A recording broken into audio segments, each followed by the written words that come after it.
તો અમદાવાદમાં ગરમીને કારણે સોલા સિવિલ હોસ્પિટલમાં ખાસ વોર્ડ તૈયાર કરવામાં આવ્યો। સોલા સિવિલમાં હીટ સ્ટ્રોકના દર્દીઓ માટે 15થી વધુ બેડની વ્યવસ્થા કરાઈ। ઓઆરએસ પેકેટ, ગ્લુકોઝ બોટલ, જરૂરી દવાઓનો પૂરતો સ્ટોક ઉપલબ્ધ કરાવવામાં આવ્યો છે। હીટ સ્ટ્રોકના કેસ વધે તો તાત્કાલિક સારવાર મળી રહે તે માટે તૈયારી કરાઈ છે। ગરમી વધતા સોલા સિવિલમાં ઓપીડીમાં પણ વધારો થયો છે। સોલા સિવિલમાં ઓપીડીમાં 11,808 દર્દીઓ નોંધાયા છે।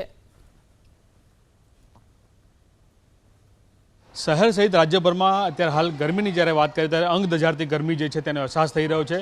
હીટ સ્ટ્રોકના દર્દીઓ જે છે તે પણ વધતા જોવા મળી રહ્યા છે અને તેને લઈને અત્યારે હાલ સીધા દ્રશ્યો જોઈ શકાય છે કે આ સોલા સિવિલ હોસ્પિટલના દ્રશ્યો છે કે જ્યાં અત્યારે હાલ હીટ સ્ટ્રોક જે છે તે તૈયાર કરવામાં આવ્યો છે।